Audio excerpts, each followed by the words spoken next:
Hello everyone, perfect crown के episode 3 में आप सभी लोगों का स्वागत है। अगर आप इस चैनल पे नए हो तो चैनल को सब्सक्राइब कर देना। तो चलिए वीडियो को स्टार्ट करते हैं। जैसा कि हमने लास्ट एपिसोड में देखा था कि प्रिंस शादी के लिए मान गया होता है। अब आगे मीडिया को देखते हैं जो कि किसी का वेट कर रही होती है। वो कोई और नहीं, प्रिंस आता है। जैसे ही रिपोर्टर्स उससे क्वेश्चन करने वाले होते हैं तभी उस कार में से हुईजू निकलती है। ये देखकर सारे रिपोर्टर्स शॉक में होते हैं और हमें यही सीन दिखाया जाता है। प्रिंस कहता है कि तुम मेरी वाइफ बनने के लिए रेडी हो जाओ और पूरे नेशन तुम्हारे अगेंस्ट होगा। सुनने पर हुईजू खुश हो जाती है, लेकिन इससे पहले मुझे ये देखना है कि तुम क्या कर सकती हो। क्यों ना मैं क्राउन को कुछ डोनेशन कर दूं। नहीं, तुम्हें सिर्फ लोगों का ओपिनियन चेंज करना है। अच्छा, ऐसी बात है, मैं तो डरी गई थी और ये तो मेरे बाएं हाथ का खेल है। अब हम प्रेजेंट में आ जाते हैं जहाँ पर हुईजू ने पीआर टीम को पहले ही बोल दिया होता है और वो सब कुछ संभाल रहे होते हैं। वो उनके नेगेटिव चीजों को भी पॉजिटिव कर रहे होते हैं। यहाँ पर बस चारों तरफ उनके बारे में पॉजिटिव चीजें चलाई जा रही होती हैं और बताई जा रही होती हैं। फिर प्रिंस हुईजू का हाथ पकड़कर पैलेस में एंटर करता है। उसके सामने प्रिंस की कोर्ट लेडी आती है। एंड लगती है कि क्वीन आपका वेट कर रही थी और उन्होंने अपना खाना भी नहीं खाया है। सुनकर प्रिंस हुईजू से कहता है कि तुम मेरा वेट करो, मैं जल्द ही आ जाऊंगा। जो कहती है कि यहाँ पर मैं अकेली रहूंगी क्या। प्रिंस उसके बालों को सहलाता है और कहता है कि तुम्हें डर लग रहा है क्या। पर हुईजू मना करती है और प्रिंस वहाँ से चला जाता है। दूसरी तरफ क्वीन उन दोनों के आर्टिकल को देख रही होती है। तभी वहाँ पर प्रिंस आ जाता है। इसके बाद हम उन दोनों को बैठे हुए देखते हैं। क्वीन कहने लगती है कि तुम उस लड़की को यहाँ पर क्यों लेके आए हो, तुम्हारे इंटेंशंस क्या हैं। पर वो बताता है कि होटल में हम दोनों के संबंध पता चलने के बाद हम दोनों शादी करना चाहते हैं। अच्छा, तो आप मुझे अब नखरे दिखा रहे हो। पर प्रिंस कहता है कि शादी से पहले माँ बनना। और ये सुनते ही क्वीन का मुंह कुछ ऐसा हो जाता है। अब आराम कर सकते हो क्योंकि ऐसा मैं कोई भी नखरा नहीं करने वाला। बोलकर प्रिंस बाहर निकलता है और चोई बाहर खड़ा हुआ दिखता है कि तुम यहाँ पर हो तो हुईजू की गार्डनिंग कौन कर रहा है। प्रिंस हुईजू के पास जाता है जहाँ पर वो किंग को देखता है जो कि रोमेंस खा रहा होता है। प्रिंस किंग के पास आता है और कहने लगता है कि आप यहाँ पर क्या कर रहे हो। मुझे नींद नहीं आ रही थी इसलिए मैं यहाँ पर आ गया। उन्होंने मुझसे कहा कि खाली पेट नींद नहीं आती, अगर तुम्हारा पेट भरा हुआ हो तो तुम्हें बहुत अच्छे से नींद आएगी। की वजह से प्रिंस हुईजू की तरफ देखने लगता है होता है और कोर्ट लेडी जुंग को बुलाता है जो कि किंग को लेकर जाती हैं। हुईजू कहने लगती है कि तुमने उन्हें पूरा खाना क्यों नहीं खाने दिया। उनका पेट पूरी तरीके से भर जाता और वो खाना नहीं पचता तो क्वीन तुम पर गुस्सा करती। यहाँ पर ये भी कहता है कि उन्होंने मेरी रिक्वेस्ट को रिजेक्ट कर दिया है, कि उन दोनों की शादी की रिक्वेस्ट को। जो कहती है कि ऐसा ही मैंने कुछ सोचा था और अब तो मुझे ऐसा लग रहा है जैसे कि मेरे इन लॉज मुझे बुली कर रहे हैं। हाँ, एक बात बताओ, अगर क्वीन मुझे बुली करेगी तो तुम किसका साथ दोगे। पता है कि वो तुम्हारी फैमिली है और तुम उसका ही सपोर्ट करोगे। कहता है कि मैं तुम्हारा साथ दूंगा और ये बोलकर वो उसकी तरफ आगे बढ़ने लगता है। कहता है कि ये सब मैं इसलिए करूंगा कि लोगों को ऐसा लगना चाहिए कि हम दोनों के बीच में जो कुछ भी है वो सच है। सीन में प्रिंस कोर्ट लेडी कहता है कि हुईजू यहीं पर सोएगी और उसके लिए कपड़े मंगाने की कहता है। हम उन दोनों को बेड पर देखते हैं जहाँ पर वो दोनों बेड पर होते हैं और उन दोनों के बीच में पिलोज होते हैं। के बाद वो दोनों अपनी अपनी साइड वाली ब्लैंकेट्स को खींचना स्टार्ट करते हैं। दोनों के बीच में ब्लैंकेट खींचने का कंपटीशन स्टार्ट हो जाता है और वो दोनों जोर से चिल्ला रहे होते हैं। हर कोर्ट लेडीज और मेड्स होती हैं जो कि ये सब सुन रही होती है। उनको ये सब वो लग रहा होता है, मतलब कि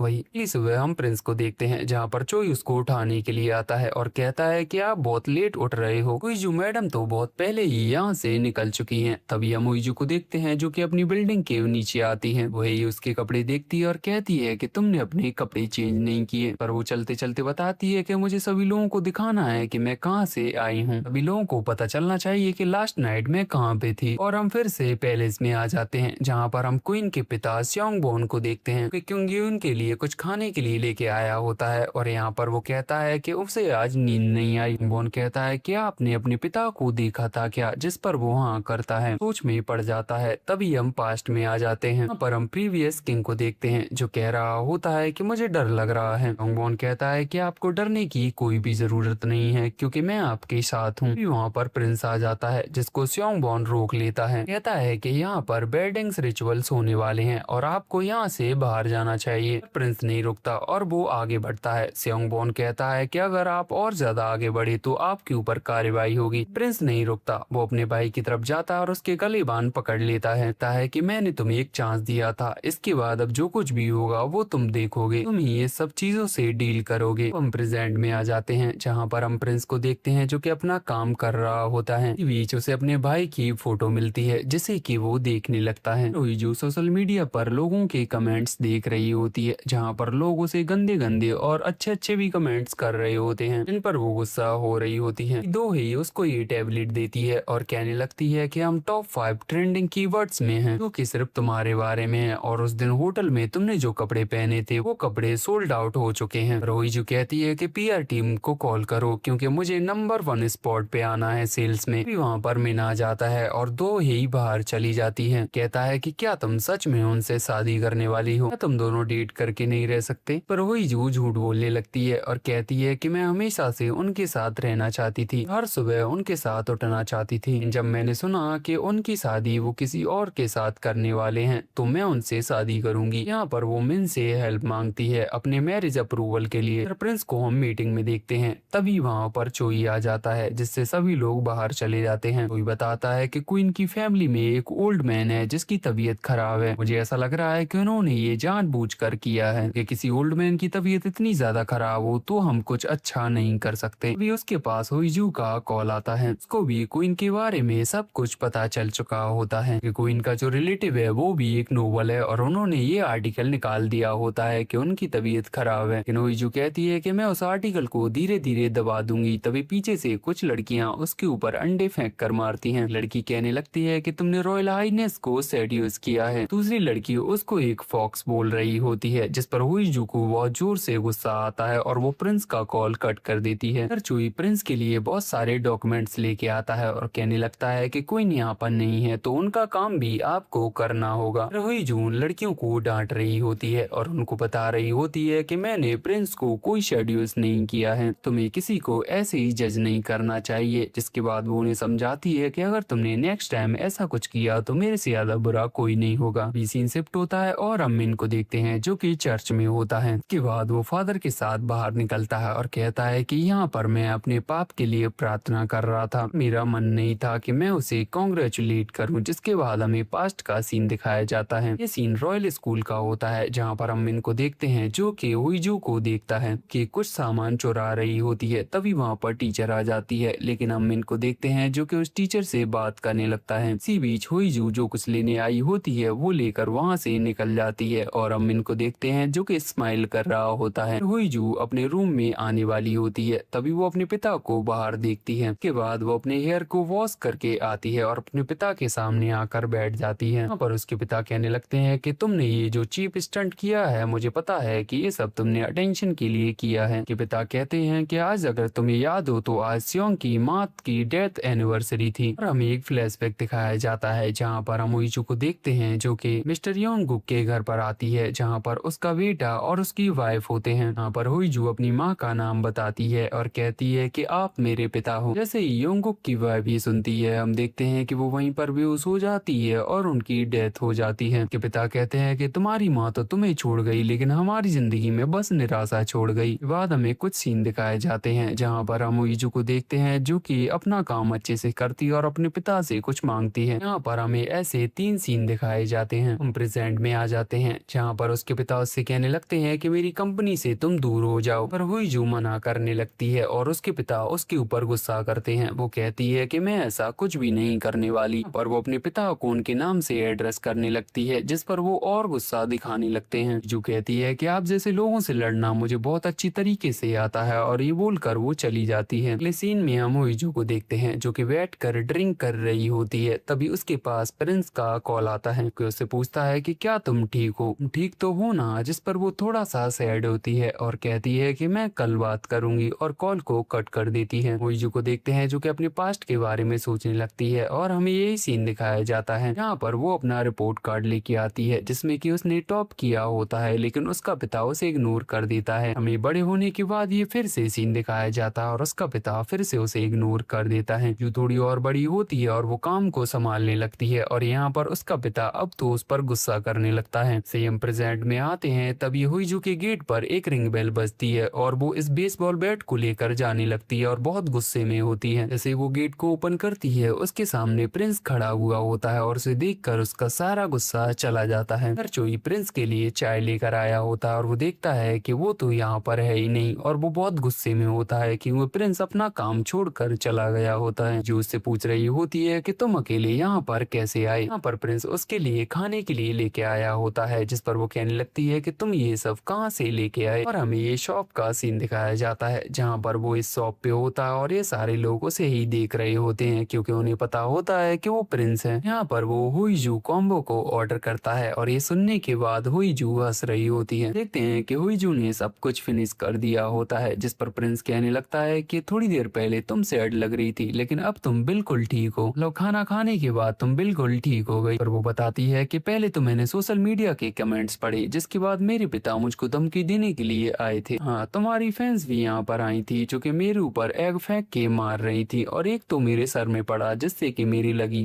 कहता है कि क्या तुमको ज्यादा हर्ट तो नहीं हुआ। और इस टाइम पर वो उसको ऐसे देख रहा होता है जैसे कि उसे सच में फर्क पड़ रहा हो। हम क्वीन को देखते हैं जो कि हुईजू की फोटोज को देख रही होती है और ये फोटोज उस दिन की होती हैं जिस दिन किंग युन का बर्थडे था। अभी वो किसी को कॉल करती है। अगले सीन में हम प्रिंस को देखते हैं जहाँ पर वो हुईजू को लेकर अपने प्राइवेट रेसिडेंसी में आता है। यहाँ पर ये काम करने वाले उनको देख रहे होते हैं और हुईजू कुछ ऐसा कर रही होती है, मतलब वो प्रिंस से चिपक रही होती है। प्रिंस कहता है कि तुम कुछ ज्यादा ही कर रही हो। इसके बाद ये बंदा हुईजू को उसके रूम तक लेके जाता है जो उससे कहती है कि मुझे तुम्हें क्या बोलना होगा, जिस पर वो बताता है कि मैं किम फैमिली से हूँ। यहाँ पर वो कहने लगता है कि आप मुझे स्टुअर्ट किम बोल सकती हो। बंदा कहता है कि कल मैं आपको यहाँ पर पूरी जगह पर घुमाऊंगा और कहता है कि मैं आपको क्या बोलूं। हुईजू अपना कार्ड निकालती है और कहती है कि तुम मेरी ऑफिस में काम नहीं करते तो तुम मेरा नाम ले सकते हो। लेकिन किम कहता है कि क्यों ना, मैं तुम्हें महारानी जी कहूँ। और ये सुनते ही वो खुश हो जाती है। के बाद हम हुईजू को देखते हैं जो कि प्रिंस को कॉल करती है और कहने लगती है कि तुम क्या कर रहे हो। प्रिंस बताता है कि वो अपना काम कर रहा है, पर वो उसका साथ देने के लिए कहती है। तभी हम इस लड़की को देखते हैं जो कि बाहर से देख रही होती है, मतलब नजर रख रही होती है, लेकिन उसको कोई भी नहीं दिखाई दे रहा होता। फिर हम हुईजू को देखते हैं जो कि प्रिंस के पास पहुंच गई होती है और यहाँ पर वो उसका कोई भी काम में साथ नहीं दे रही होती। हुईजू कहती है कि मुझे तुमसे क्वेश्चन करना है। कहती है कि तुमने मेरे से शादी करने के लिए हाँ क्यों की। इस नंबर 1 पे बताता है कि तुम्हारे पास बहुत ज्यादा पैसा है। सुनकर हुईजू थोड़ा सा कंफ्यूज होती है। प्रिंस कहता है सेकंड, तुम बहुत ज्यादा खूबसूरत हो। अच्छा, ये तो तुमने सही कहा, मैंने तो पहले ही कहा था कि मैं बहुत ज्यादा खूबसूरत हूँ। तीसरा, जब भी मैं कहूँगा कि मुझे राजा बनना है सभी लोग मेरे अगेंस्ट होंगे और मुझे समझने वाला कोई नहीं होगा, लेकिन वहाँ पर सिर्फ तुम होगी जो कि मुझे समझोगी। और हुईजू बस ये सब सुन रही होती है। के बाद हमें क्वीन को दिखाया जाता है जहाँ पर वो कहीं जाने के लिए रेडी होती है, लेकिन तभी वो अपनी मेड से कहती है कि मैं वहाँ पर नहीं जा रही हूँ क्योंकि मुझे कुछ काम है। अभी हम ब्लैक सूट में कुछ लोगों को देखते हैं जो कि प्रिंस के प्राइवेट रेसिडेंसी में घुसते हैं। देखते हैं कि किम आकर पहले ही उसको उठा चुका होता है, मतलब कि हुईजू को। यहाँ पर ये सभी लोग अंदर आते हैं और कहने लगते हैं कि उस दिन जो फायर लगी थी हम उस दिन की इन्वेस्टिगेशन कर रहे हैं। यहाँ पर वो उसको बर्थडे वाली पिक दिखाता है और कहने लगता है कि आप उस दिन रिस्ट्रिक्टेड एरिया में घुसे थे। जो कहती है कि उस दिन मैं खो गई थी और उस जगह पर पहुंच गई। पर वो बंदा कहने लगता है कि उस दिन जो आग लगी थी हमें लगता है कि वो आपने लगाई है। क्या आप बता सकते हो कि जिस दिन आग लगी थी आप उस दिन कहाँ पर थी। और हमें यही सीन दिखाया जाता है, लेकिन हुईजू यहाँ पर नहीं बताती कि उस दिन वो प्रिंस के साथ थी। देखते हैं कि ये लोग सारे सामान को उठाने लगते हैं और ये लोग हुईजू के ऑफिस में भी पहुंच गए होते हैं और वहाँ से भी सामान उठा रहे होते हैं। हुईजू को देखते हैं जो कि प्रिंस को कॉल करने की कोशिश कर रही होती है। तभी वहाँ पर किम आता है और कहने लगता है कि उनका फोन तो उनके पास होगा ही नहीं, कि आज वो अपने एंसेस्टर्स के रिचुअल्स में हैं और वो बिजी होंगे। हुईजू ने दोहेई को कॉल करके बोल दिया होता है कि वो प्रिंस से जाके मिले, जिस पर किम बताता है कि वो प्रिंस से नहीं मिल सकती क्योंकि वहाँ पर कोई भी आम जनता नहीं जा सकती। की वजह से हुईजू तो इन लोगों के साथ जाने लगती है, लेकिन वो किम को भेज देती है जो कि दोहेई के पास पहुंच जाता है। और हमें ये सीन दिखाया जाता है जहाँ पर हम हुईजू को देखते हैं जो कि उसको प्रिंस का होप ही देती है कि वजह से वो प्रिंस के पास जा सकते हैं। और हम इन दोनों को ही देखते हैं कि उस जगह पर आ चुके होते हैं जहाँ पर रिचुअल चल रहा है, लेकिन वो प्रिंस के पास नहीं जा सकते। दोहेई चोई को देखती है और उसके बगल से ये आउटफिट पहन कर पहुंच जाती है। यहाँ पर वो चोई से बात करने लगती है। अगले सीन में हम देखते हैं हुईजू को जो कि इन लोगों के साथ होती है और पैलेस में आ चुकी होती है। ये हम देखते हैं कि वहाँ पर प्रिंस, चोई और दोहेई तीनों आ चुके होते हैं और वो उसको रोक लेते हैं। कहता है कि तुमने ये सब किसके कहने पर किया था। तभी वहाँ पर क्वीन आ जाती है और कहती है कि ये सब मेरे कहने पे किया था। कि उस दिन जिसने भी वो आग लगाई थी वो अभी तक पकड़ा नहीं गया है। उस दिन इसने बहुत सारी चीजें की थी जिससे तो यही लगता है कि ये आग उसने ही लगाई है। कहती है कि इसकी मदद से मैं इसकी रेपुटेशन भी गिरा सकती हूँ और और इसकी कंपनी की रेपुटेशन भी, जिसे सुनकर हुईजू आगे आती है लेकिन प्रिंस उसे रोकता है। कहता है कि अगर इसके ऊपर कोई भी इल्जाम लगाया जाएगा तो वो मेरे ऊपर भी अप्लाई होगा। कहने लगती है कि क्या आप इतनी कॉन्फिडेंस के साथ रह पाओगे, पर प्रिंस हाँ करता है और कहता है कि क्या आप ये सब झेल पाओगी। ये बोलते टाइम हम देखते हैं कि चारों तरफ बस शांति होती है। तभी जोई दोहेई की तरफ इशारा करता है और हम दोहेई को देखते हैं जो कि हुईसू के पैरों में लात मार देती है। की वजह से प्रिंस उसको अपनी गोदी में उठा लेता है और फिजिशियन को बुलाने के लिए कहता है और ये सुनते ही हम देखते हैं कि हुईजू नाटक करने लगती है, मतलब कि वो एकदम से बेहोश होने का नाटक करती है। ये सब देखती है और उसका चेहरा पूरी तरीके से उतर चुका होता है, जिसके बाद प्रिंस उसको यहाँ पर लेके आता है और बेड पर पटक देता है। जू बैठ जाती है और कहने लगती है कि आपने क्या एक्टिंग की थी और वो उसके लिए ताली बजाती है। कहती है कि मैंने देखा कि आप मेरा साथ दे रहे थे जब क्वीन ने मेरी रेपुटेशन नीचे करने की बात की थी। पर प्रिंस कहता है उससे क्या हो रहा है और वो बताती है कि वहाँ पर बहुत सारे लोग थे, उन्होंने वहाँ पर बहुत सारी चीजें देखी और सुनी और अब तक तो वो पूरे पैलेस में फैल चुकी होंगी। हम देखते हैं कि ऐसा ही हो रहा होता है, चारों तरफ बस उन दोनों की ही बातें चल रही होती हैं कि वो दोनों एक दूसरे से कितना प्यार करते हैं। इसी वजह से क्वीन बहुत ज्यादा गुस्सा में होती है और अपनी मेड से पूछने लगती है कि तुम्हें क्या लगता है कि उन दोनों के बीच में जो है वो सच है। हुईजू पैलेस से निकल जाती है प्राइवेट रेसिडेंसी के लिए। हम देखते हैं कि वो वहाँ पर पहुँचती है, सभी लोग उसे देखकर बहुत ज्यादा खुश होते हैं और यहाँ पर वो किम की तारीफ करती है और उसके लिए ताली बजाती है। इस सीन में हम देखते हैं कि हुईजू फ्रेश होकर आती है और वो प्रिंस को कॉल करती है और वो दोनों बातें करने लगते हैं। कहता है कि कल से तुम्हारे यहाँ पर रॉयल गार्ड्स होंगे, जिस पर वो कहती है कि अभी तो हमारी शादी नहीं हुई है, अभी से रॉयल गार्ड्स, तुम इतना सब कर रहे हो तो मैं भी कुछ करती हूँ। जिसके बाद हम देखते हैं कि वो उसकी कार लेकर निकलती है, इस जगह पर आ जाती है। हम देखते हैं कि दूसरी साइड से प्रिंस भी आ जाता है, मतलब वॉल के दूसरे साइड खड़ा हुआ होता है। पर वो उसके लिए कॉफी लेके आई होती है। कहने लगती है कि ये बहुत ज्यादा एक्सपेंसिव है, लगती है कि इसे तुम्हें काम करने में अच्छा लगेगा और कहती है कि ये लो तुम्हारे लिए कुछ टैबलेट्स। और वो ये सब करने की मना करता है लेकिन वो उसको रोक देती है और कहती है कि तुम पहले ही डॉक्टर से नहीं मिले हो। तब सुनने के बाद हम प्रिंस को देखते हैं जो कि बस हुईजू को देखता हुआ जा रहा होता है। तभी हम देखते हैं कि वो उसको पकड़ लेता है, पकड़ने के बाद वो उसको किस करता है और इसी किस के साथ ये एपिसोड यहीं पर खत्म होता है। नेक्स्ट एपिसोड की एक्सप्लेनेशन आपकी स्क्रीन पर आ रही होगी। मिलते हैं नेक्स्ट वीडियो में, तब तक के लिए लाइट्स कैमरा गुड बाय।